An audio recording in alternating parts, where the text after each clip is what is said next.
എല്ലാവരെയും നമുക്ക് ഒന്നാക്കാനും പറ്റില്ല. എന്നാൽ ഒരുമിച്ചിരുന്നാൽ മതി, അത് നമുക്ക് വേണ്ടിയത്. എല്ലാ വിഭാഗത്തിൽപ്പെട്ടവരും ഒന്ന് ഒരുമിച്ചിരിക്കാനുള്ള സന്മനസ്സുണ്ടായാൽ തന്നെ പ്രശ്നങ്ങളുടെ 90% നമുക്ക് പരിഹരിക്കാൻ കഴിയും.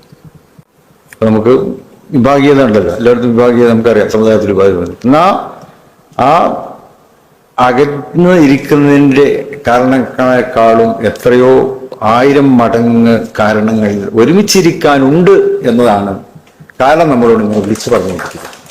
ഈ സന്തോഷത്തിൽ പങ്കുചേരുന്നത് നിർവഹിക്കുക മാത്രമാണ് ഞാൻ ചെയ്യുന്നത്. മുജാഹിദ് പ്രസ്ഥാനങ്ങളുടെ യോജിപ്പ് അള്ളാഹു നൽകിയ ഏറ്റവും വലിയ അനുഗ്രഹമായി ഞാൻ കാണുകയാണ്. ചെറിയ കാര്യമല്ല. ഇങ്ങനെയൊരു യോജിപ്പുണ്ടാകണമെന്ന് ഏറ്റവും ആഗ്രഹിച്ച ആൾക്കാരുമാണ് ഞങ്ങളെല്ലാം. ഞങ്ങളെല്ലാം ഉത്സാഹിച്ച പോലെ ജോലി ഈ കാര്യത്തിൽ ചെയ്തിരുന്നു.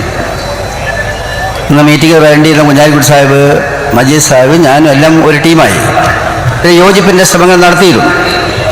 മുജാഹിദ് പ്രസ്ഥാനങ്ങളുടെ ഐക്യ സമ്മേളനത്തിലും പങ്കെടുക്കാൻ അവസരമുണ്ടായിരുന്ന ആളുകളാണ് ഞങ്ങളൊക്കെ. ഇന്നിപ്പോൾ അതിൻ്റെ ഐക്യത്തിന് ശേഷമുള്ള 1ാമത്തെ സമ്മേളനത്തിൽ പങ്കെടുക്കാനും അൽഹംദുലില്ലാ അവസരമുണ്ടായിരിക്കുകയാണ്. ഈ സമ്മേളനത്തിൻ്റെ വാർത്തകളും ഈ സമ്മേളനത്തിൻ്റെ ദൃശ്യങ്ങളുമൊക്കെ ഞങ്ങളെല്ലാവരും കണ്ടുകൊണ്ടിരിക്കുകയായിരുന്നു. അകന്ന മനസ്സുകൾ അടുത്തപ്പോഴുള്ള ശക്തിയുടെ പ്രതിഫലനമായി ഈ സമ്മേളനത്തെ ഞാൻ കാണുകയാണ്. ഇനിയും കൂടുതൽ അടുപ്പമുണ്ടാകട്ടെ എന്ന് ആത്മാർത്ഥമായി പ്രാർത്ഥിക്കുകയും ചെയ്യുകയാണ്. നമുക്ക് മുജാഹിദ് പ്രസ്ഥാനത്തിന്റെ ഈറ്റില്ലമാണ് അതായി. എനിക്ക് പറയാനുള്ളത്, പണ്ഡിതന്മാരോടൊക്കെ അള്ളാന്റെ പാർശ്വത്തെ പിടിച്ച് ഒറ്റക്കെട്ടായി മുന്നോട്ട് നീങ്ങണമെന്ന് ഞങ്ങൾ ഉപദേശിക്കുന്ന നിങ്ങൾ അതിന് ഒരു വേദി ഉണ്ടാക്കി എല്ലാവരും ഒരുമിച്ച് മുജാഹിദ് പ്രസ്ഥാനം പോകണം എന്നാണ് എനിക്ക് ഈ സന്ദർഭത്തിൽ ആമുഖമായി പറയാനുള്ളത്. അപ്പൊ നമുക്ക് എല്ലാവർക്കും ഒരുമിച്ച് നിൽക്കണം. പൊതുവായി വരുന്ന പ്രശ്നത്തിൽ യോജിക്കാനുള്ള ഒരു മനസ്സുണ്ട്. നമ്മളെല്ലാവരും ഒരുമിക്കണം. നമുക്ക് വേണം, മുജാഹിദ് പ്രസ്ഥാനമാണ് ഒരുപാട് അനാചാരങ്ങളെയും അന്ധവിശ്വാസങ്ങളെയും ഒക്കെ ഇത് നമ്മൾ ഉത്ബോധനം നടത്തിക്കാണ്ട് ഒക്കെ ആളുകളെ ഉത്ബുദ്ധരാക്കി കൊണ്ടുവന്ന ഒരു പ്രസ്ഥാനമാണ്. നമ്മൾ ഭിന്നിക്കുമ്പോഴാണ് മറ്റുള്ളവരൊക്കെ ഈ അപ്പുറത്ത് നമ്മളെ കുതിര കയറുന്നത്. നമുക്ക് ഐക്യം വേണം. ഞാനൊക്കെ അതിന്റെ നിർഭാഗ്യമായ പിളർപ്പിടായപ്പോൾ ഒരുപാട് വിഷമിച്ചാണ്.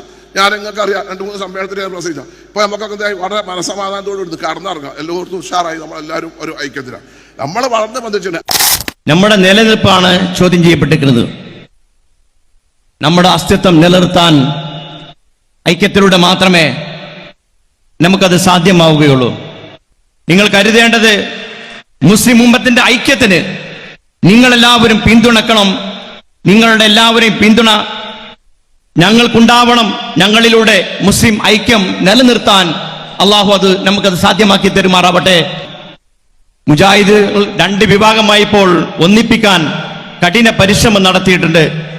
ഇനിയും ആ പാത പിന്തുടർന്ന് ഞാനും ആ പാത പിന്തുടർന്ന് മുന്നോട്ട് പോകും എന്ന് നിങ്ങൾക്ക് ധൈര്യം തരുന്നുണ്ട്. ഭിന്നിപ്പുകളും കുഴപ്പങ്ങളും എത്രമാത്രം ദഴവത്തിനെ ബാധിക്കുമെന്ന് പരിശോധിക്കണമെങ്കിൽ കേരളത്തിലെ ഇന്നത്തെ മുജാഹിദ് പ്രസ്ഥാനത്തിന്റെ അവസ്ഥ മാത്രം പരിശോധിച്ചാൽ മതി.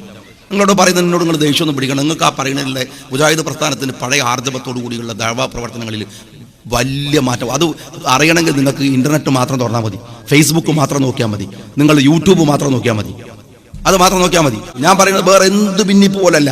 മുജാഹിദ് പ്രസ്ഥാനത്തിനകത്ത് നിക്ഷിപ്ത താല്പര്യങ്ങൾ വെച്ചിട്ട് ആരെങ്കിലും കളിച്ചിട്ടുണ്ടെങ്കിൽ അള്ളാഹു അവർക്ക് ഈ ദുനിയാവിൽ വെച്ച് കൊടുക്കും. അത്രമേൽ അപകടമാണ്, അത്രമേൽ അപകടമാണ്. ഒരു അവയർനെസ് ആണ്, അല്ലെങ്കിൽ ഒരു ചൂണ്ടുവലകയാണ്, അല്ലെങ്കിൽ ഒരു ഭയപ്പെടുത്തുന്ന ഒരു വിരലാണ് മുജാഹിദ് പ്രസ്ഥാനം കേരളക്കരയിൽ. നിങ്ങൾ വമ്പിച്ച മാറ്റം ഉണ്ടാക്കണം. മുജാഹിദ് പ്രസ്ഥാനം ഒരു ഭാഗത്തുണ്ട് തോന്നിയാൽ തന്നെ പലയിടത്തും ഖുറാഫാത്തിൽ നിന്ന് ആളുകൾ പതുക്കെ ഖുറാഫാത്തിലും മിതത്വം വരുത്തുക. സംഗതി ഖുറാഫാത്തായിരിക്കും, അതിലൊരു മിതത്വം വരുത്തുക. അങ്ങനെ ഏർപ്പാടുണ്ടല്ലോ. അതെങ്കിലും ഉണ്ടാവും. ഇത് നോക്കാൻ ഒരു വിഭാഗം, ഇത് പറയാൻ ഒരു വിഭാഗം, ഇത് റെക്കോർഡ് ചെയ്യാൻ ഒരു വിഭാഗം ഉണ്ട് എന്ന ഒരു ബോധം, ഒരു ജാഗ്രത കേരളത്തിലെ മുസ്ലിം സമൂഹത്തിനുണ്ടായിരുന്നു.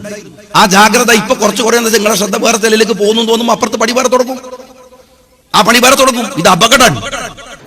സമ്മേളനത്തിൽ തങ്ങളെ ക്ഷണിക്കാത്തതിന്റെ പേരിൽ ചില വിവാദങ്ങളുണ്ടായി. അത്തരത്തിൽ ഒരു ക്ഷണം ആഗ്രഹിച്ചിരുന്നു. എന്താണ് അതുമായി ബന്ധപ്പെട്ടുള്ള പ്രതികരണം? ഞാൻ അതിനെക്കുറിച്ചൊന്നും ഞാൻ അഭിപ്രായം പറയുന്നില്ല. വഖഫ് പോലുള്ളൊരു വിഷയം, അതിൻ്റെ പേരിൽ ഒരു വിഭാഗീയത ഉണ്ടാകാൻ പാടില്ലാത്തതാണ്. അപ്പോൾ അതെനിക്ക് പറയാനുള്ളത്. അപ്പോൾ രാജ്യം തന്നെ ഒറ്റക്കെട്ടായിട്ട് എതിർക്കാൻ ശ്രമിക്കുമ്പോൾ അതിൻ്റെ പേരിലൊരു വിഭാഗീയത ഉണ്ടാക്കാൻ പാടില്ല.